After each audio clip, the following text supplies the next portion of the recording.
Vay. Vay. Isıya oğlanlar. Çıdar ya lalo. Su yok. Su. Oğlanlar. Ne mi dedin Hava. Eğit beyt kaydars. Su vuralalım o. Hay, üstüne sayılı suylar lan. Bol, juulan ter bol. Men neden bari o görünen yine. Ter sen ha. Allah ayak bir mantta mı? Bu da atsak limonat.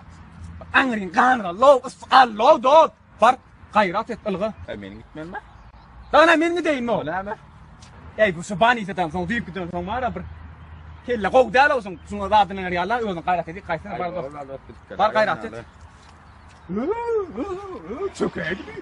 Gel var. Ha gel ya su. Ada saldım su. Bu ne bu? Su da su diyor. Su aldım da. Limonata lidran sana. Limonat kılığına kan da su aldım da soğuk diyor. Bu ne? Bu kime ne amarsın blo? Ay dost nereden ne soğuktan o.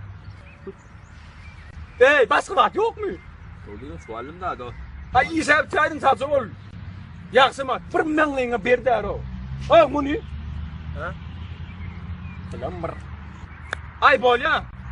El kimel şeyin onu. Nerede sen içme men akelleme men şeyin. Yuvay. Kimin kellesine gelirsin alma. Kime kell ona faydan? Yuvay. Kimin kellesine gelirsin? Kime kelleme adıyından? Ey kimin kellesine gelirsin? Kelmen akellim men şeyin. Ey karasasın koyayım. Oh Alberi. Basam ol oturdun mu? Ben senin ki bu mu? Men şeyin. Ey Alberi. Sakla rakma şunu. Ey. Kimin kelleme sol. Kellele men gidip akelleme on bari. Ey men bastı pırçakladım. Yok kreyler o. Ben natını izledim. Bir manda ettim. Var git al gel. Kim sanıyor? Men akelleme ne? Yolda bu sonu. Ben senin. Melisa. Bana men ondan sen ondan Rahman'ı ver ayar. Bu mu? Düşündün mü? Ey gel kutu kurun otur Rahman. Ay ana soğuk. Suvanı. Ana soğuk. Ya istek vermedin mi? Suvanı. Ey ana soğuk. İstek vermedin. Suvanı. Ben sana sakla deyip verdim mi? Suvanı. He? Ey kellamır yerine mi? Ben ona sakla verdiydim mi? Su gitti. Sen istek vermedin mi bana? Ey ben sakla deyip verdim mi? Ne evlen?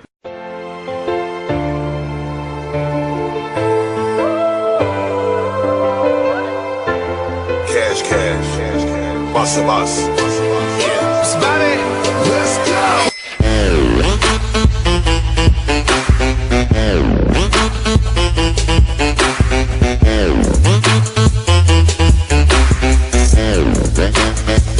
Let's go. When the way shorty get low, when she bending over and she touching on her toes. Mommy see me looking at her like she wanna pose. I don't even know what shorty got on any clothes. And you really know already what I'm gonna do.